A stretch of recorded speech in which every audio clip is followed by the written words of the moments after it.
What do you think of some of the new trends that are out there? Is there anything that you've seen, not with what we do? I think we're pretty much on a cutting edge in a good way where we always implement it into the program the right way. But have you seen any new trends out there, whether it be technology or some newer training methodologies that you see that you think we might need to investigate more of? Obviously, Bill was with faster training. We're definitely incorporating that. That's probably our newest project. But what have you seen, and what do you think might be some of the trends moving forward?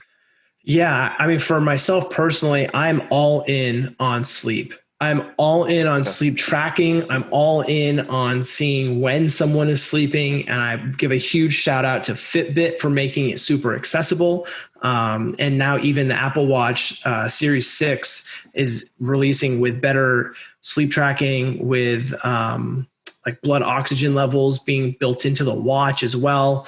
Like these things that you see with Whoop Band and Oura Ring. And I mean, our kids aren't wearing Oura Rings or Whoops, but they will be wearing Apple Watches, and they do wear Fitbits already. And that's one thing that I always ask, especially kids that I'll say that the kids that come into our facility with the intent of becoming a better athlete, playing at more competition or higher levels of competition, I'm talking to them about recovery.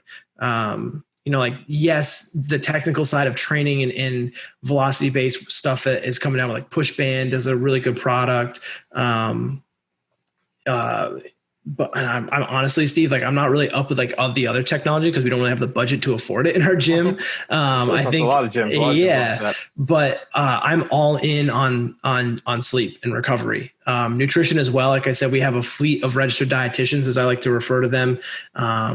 Because for me, in the age group that we train, they don't train hard enough or long enough, or they haven't trained hard or long enough to require fancy technology. There's a couple sport specific places near us, like a high-end baseball place that uses Rapsodo and they're calculating spin rate and things like, and I really think that technology in sport specific manners is huge, like that's the outcome, right? Like if you're a hockey player, you want to know how hard you shoot, like that's the outcome. In the weight room, I'd love to know how fast you move a barbell or a med ball, but to be honest, specificity is king. And I'd rather see you put that intent or max effort when you're doing your private lessons 5 days a week, because that's the kind of kid you are.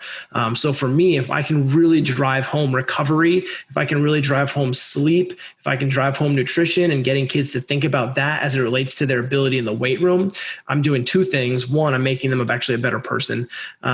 Two, when they go and talk to their parents about it, that's the kind of stuff that parents cannot break through with their kids at all, ever. So I know I'm leaving more of an impact just professionally as well for myself, as being the guy that's talking to the kid about his sleep score on Fitbit, because that's no one else is doing that. The baseball coach isn't doing it, and it's going to impact their ability in the classroom. It's going to impact their ability in their mood with their family. So I've really doubled down on sleep, especially after being home for 15 weeks and being able to sleep really well and not having to wake up at 5 a.m. every day.